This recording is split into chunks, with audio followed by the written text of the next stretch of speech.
नमस्कार दोस्तों। आज मैं आपको महाभारत में वर्णित एक छोटी सी अर्जुन और द्रौपदी के विवाह की कहानी बताने जा रही हूँ। और द्रौपदी और अर्जुन के बीच में संबंध विशेष क्यों थे ये भी बताऊंगी। तो चलिए शुरू करते हैं।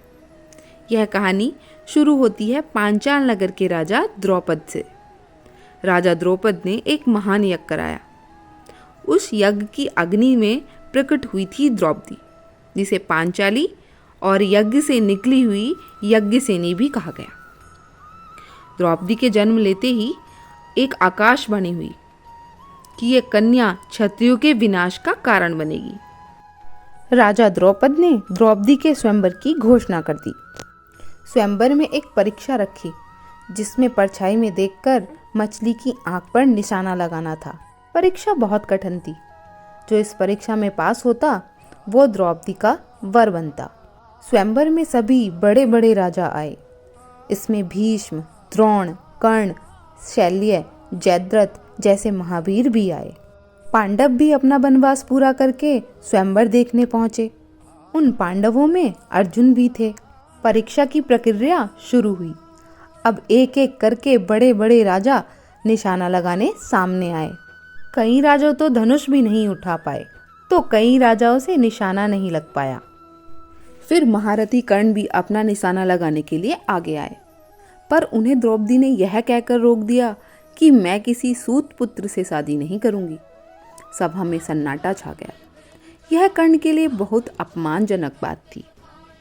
जब कोई भी निशाना नहीं लगा पाया, तब अर्जुन, जो कि एक ब्राह्मण के वेश में थे, सामने आए। उन्होंने धनुष उठाया, जो कि बहुत सारे योद्धा उठा भी नहीं पा रहे थे। धनुष उठाकर उन्होंने ऊपर मछली को भी नहीं देखा, सीधा उसकी परछाई को देखकर तीर छोड़ दिया और वह तीर सीधा मछली की आंख में जा लगा। बस फिर क्या था, सारा राज्य गूंज उठा तालियों की गूंज से।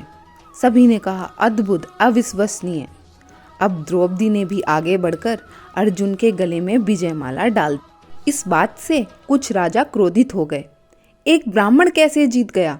एक ब्राह्मण कैसे निशाना लगा सकता है? और वो लड़ाई करने लगे, किंतु भीम और अर्जुन ने उनको संभाल लिया। तब श्री कृष्ण मुस्कुराए। वे जान चुके थे कि ये कोई और नहीं, ये पांडव हैं, मेरी कुंती बुआ के पुत्र। अब पांडव द्रौपदी को अपने साथ कुटिया में ले आए। अर्जुन ने कहा, माँ देखो, हम आज भिक्षा में क्या लाए हैं। माँ ने बिना उनकी तरफ देखे कहा, जो लाए हो पांचों आपस में बराबर बराबर बांट लो। माँ की बात सुनकर द्रौपदी और पांचों पांडव चौंक गए, पर माँ का वचन अटल था। अब द्रौपदी की शादी पांचों पांडव के साथ हो गई। यह निर्णय आसान नहीं था, लेकिन धर्म की रक्षा के लिए यह भगवान की बनाई हुई ही योजना थी। हालांकि द्रौपदी पांचों की पत्नी थी, पर अर्जुन के प्रति उनका प्रेम अधिक था, क्योंकि अर्जुन ही उन्हें जीत के लाए थे स्वयंवर में। तो ये अर्जुन और द्रौपदी का स्वयंवर की सुंदर कहानी थी। जय श्री कृष्ण। अगर आपको यह कहानी पसंद आई हो तो वीडियो को लाइक, शेयर और चैनल को सब्सक्राइब जरूर करें। तो हम फिर मिलते हैं अगली कहानी के साथ।